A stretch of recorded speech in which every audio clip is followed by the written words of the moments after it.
Today we're going to watch SB19 perform Ilaw live on the Wish. That's 17.5. So let's not keep this waiting any longer. Let's get right into it.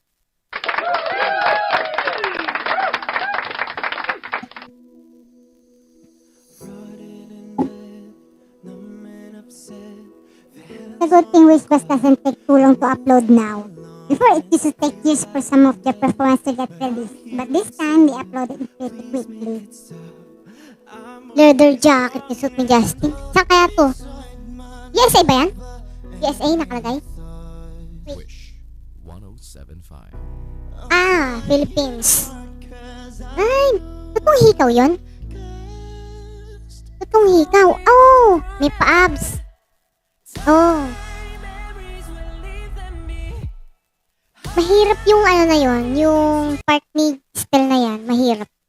Kasi tatapatan mo yung timing ng song. Paano pag nagkamali ka sa beat? I keep it, getting distracted by Stell's outfit here. She's wearing something underneath, but her top is isn't button. Hindi nakabotones. Super sexy. Oh. It really catches the eye. But of course, his voice has always sounds amazing. Look at Pablo's beat. Yes. He's wearing a white polo with brown accents and I noticed how he's sitting to his crossing his legs. And now, Josh's jacket looks so cool. It's such a unique color.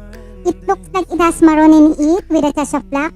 Kind of mix of maroon and black. Yun.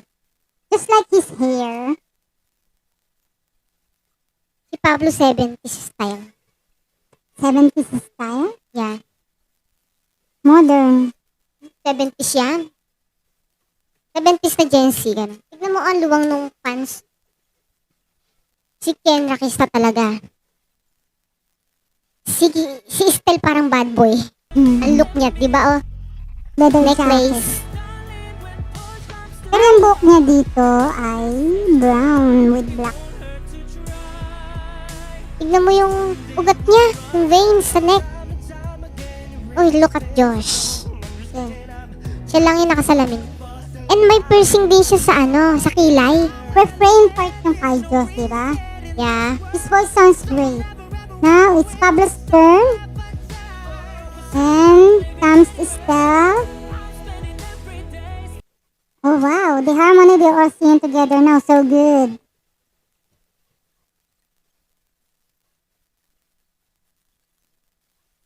This is really live. Yeah. Walang mali. Sobrang linis. Flawless.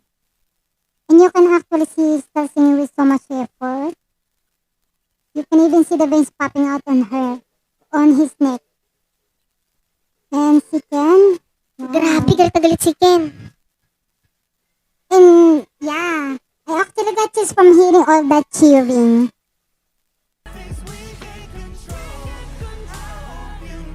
Si Ken may lip piercing. Hindi kaya masakit yun? Hindi naman, makaano lang. Lambot ng lips. Masakit yun. Nakakilip eh. Diba? Pag piercing dito. Chill na chill si Josh. Look at Josh, chill na chill. Cross legs then. Exclusive on Wish. And just like that, the song is over. That was amazing. So now let's hear our thoughts on SB19's performance. You go first. Tell us what you think and don't forget to give your rating for the song from 1 to 10. Isa lang ang masasabi ko. Legend. Oh, legend na sila. Okay. Yun na yan. And my rate for them is perfect 10. Perfect 10. Wow. Yeah, sobrang flawless. Wala na ako masasabi. Flawless. Legend. Ulit-ulit. How about you? Ako, medyo mahaba kasi nag-enjoy ako sa panonood. Marami ako na ipasok sa aking brain. Na sasabihin ko ngayon, SB19 really prove again how solid they are as a live performers. Each member had their moment. Justin Boy was so smooth, and I love his sang with so much emotion.